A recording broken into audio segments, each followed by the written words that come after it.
So my question is, I was wondering if you could speak to the art of allowing, because what I find, at least for myself, is that speaking to the art of allowance, like allowing something to come into your sphere of being or your existence, but then the question that reverberates around my mind is, but how? Or like, how do I do that? So how do I do this? step one is ask, step two is source answers, and step three is allow it. These days, we're calling it allowing, but we're saying to you, in order to allow, you got to be in the receiving mode. You can't allow it if you're not on that vibrational frequency. And so it really is by thinking and feeling and thinking and feeling and thinking and feeling. That's how you discover your own ability to focus in productive, beneficial ways. But humans make it harder than it needs to be, because you're not that good at being willing just to find a satisfying thought. Have you been listening to us for a while? We've been talking about the emotional scale, where appreciation and love feel really good, and depression and fear and despair feel really bad, and there are a range of emotions in between. And today what we're saying to you is, don't try to go from despair to appreciation, just go from less satisfying to more satisfying. Because you can feel when you're reaching for a thought that feels a little better, and you can feel when you're reaching for a thought that doesn't. The other day, Esther was thinking a thought, and she said to herself, now that's just dumb. You're focusing on a thought that you know doesn't feel good. Why are you doing that?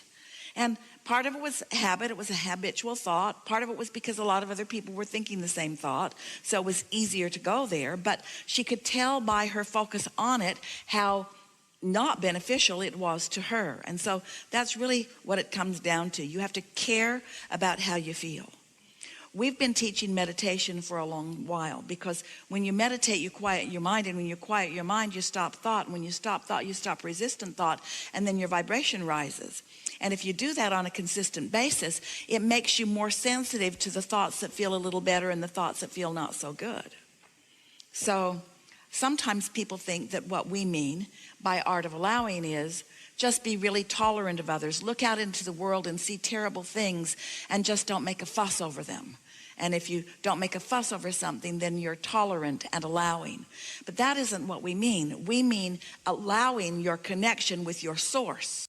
And that's precise. For example, let's say you're watching television and you see a news broadcast that's really pushing hard against something, and it bothers you a lot when you see it. Well, the reason it bothers you is because your inner being is not looking at that in that way. So you've chosen an attitude or an opinion about something that your inner being isn't choosing, which means it's not beneficial to you. Your thought is detrimental to you. Well, it's not easy as humans to sort that out, because there are so many thoughts you think that you believe that you should think because so many people think them. Esther said to us in the beginning, but Abraham, it's true.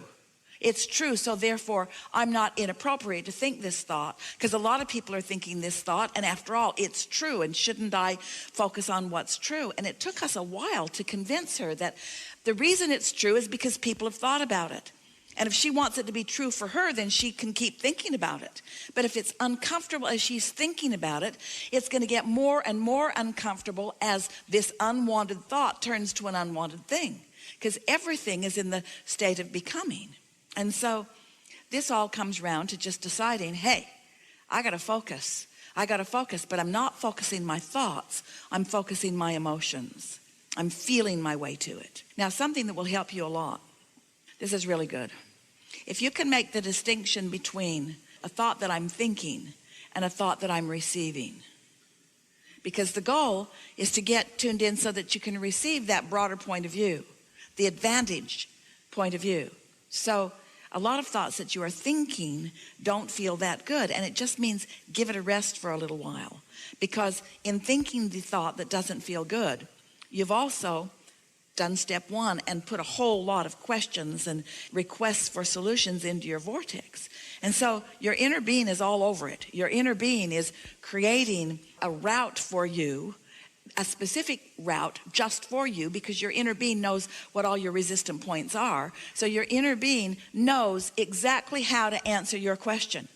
Your inner being knows exactly how to get you there. So you kind of got to relax and stop thinking and start receiving. Have you ever? Oh, you have. This will help you. So imagine that somebody has asked you a question about something that you're very skilled at, and you know the answer, and you know how to lead them. So you begin to tell them, but they won't stop talking. They won't stop talking. They won't stop telling you what they think and what they've tried that didn't work. And you're wanting to say, you ask me a question, I'm going to give you an answer if you'll just give it a rest. But they won't stop talking. They just keep writhing around in their dilemma while you have a very clear view of what would help them, but they won't stop talking. Well, you're just like that. For the most part, we like to characterize it this way. When you decided to come into your physical body, it was your intention to mix it up with life and spend about 10% of your time developing questions and problems that go into your vortex that Source will help you answer. And you intended to spend about 90% of your time in happy thoughts, in blissful thoughts, in restful states, in appreciative states, so that you could be the receiver of the answers to the questions. But most humans have that flipped. Most of you writhe in your question. Just keep asking and asking and asking, but it's not working out for me, and it hardly is working out for anybody, and it didn't work out for my parents. We just want to say to you, just give it a rest. Just quiet your mind. Stop all that activity about what isn't wanted. And when you do that, because your question is so vivid and so pointed and so focused, because you've been working on it for a while, when you cool your jets and you stop arguing for your limitations, you'll come out of one of those meditative states and you'll receive an idea. You got that? The next thing is, don't need the first idea to be the blockbuster of all blockbusters of all blockbuster ideas. Let it be a thought about moving furniture. Because if you're not thinking about, well, how's that going to get me to where I want to be, which puts you right back over here, but you're just following the thought. Why? Because it felt good. A good feeling thought will lead to another one and another one and another one, and eventually you'll be to the blockbusting idea, to the blockbusting unfolding, to the solution that is really apparent to you and all others. So your question was, I get the concept of allowing and receiving, but how do I accomplish it? And we say, by being willing to be ready, to be ready, to be ready, to be ready. By being willing to allow the satisfaction to be enough as you go along. That really is the answer. Because, you see, anytime you ask anything, your inner being has a full-blown answer. But your beliefs don't let you hear it.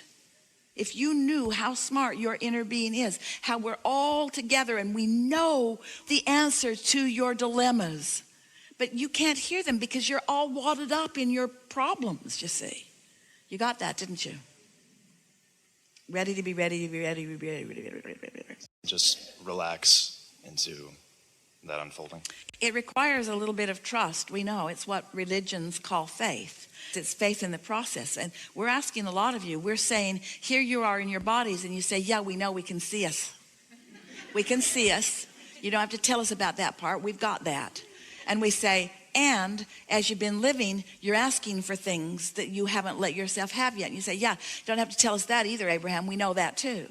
And we say, yeah, but what you might not know is that you've been projecting these vibrations, and you say, oh, crap.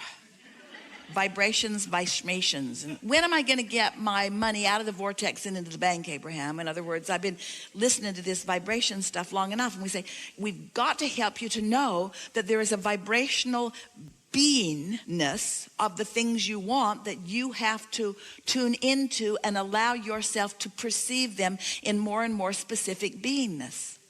In a rational way, look at your planet, look at it over the last 100 years or 200 years.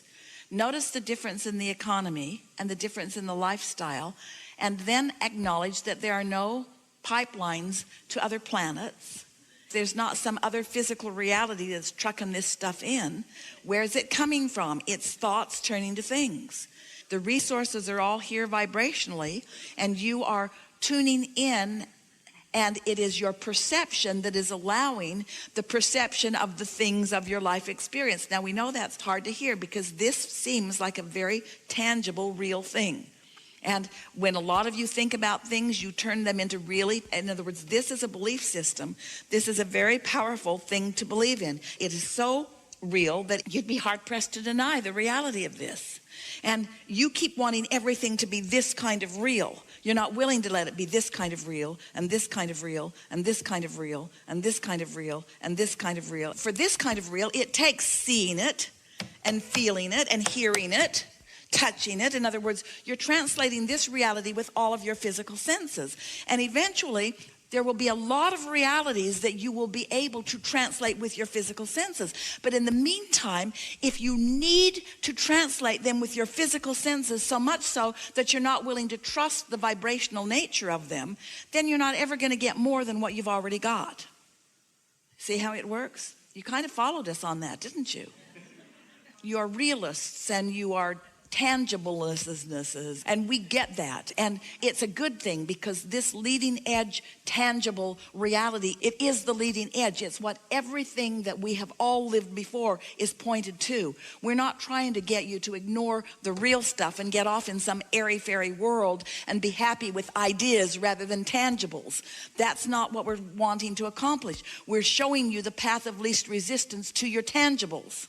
Your tangibles that matter, the reality that matters. And so if you can just not need it to be tangible right now, and you can enjoy the idea of it and enjoy what's leading you to it, we promise you everything that you want will be tangible. It will be manifested in that satisfying way. And so the art of allowing, that's why we call it an art. It's just not fall out of bed and discover it. You have to teach it to yourself. You have to talk yourself into it. It's the art of feeling good anyway. It's the art of recognizing the vibrational essence of something and taking delight in its vibrational essence and in the maturation of its vibrational essence, and not demanding that it be all the way matured before you're willing to give it your attention. We've never said it bigger or better than that. Yeah. Enough? Enough. Really good. Really good.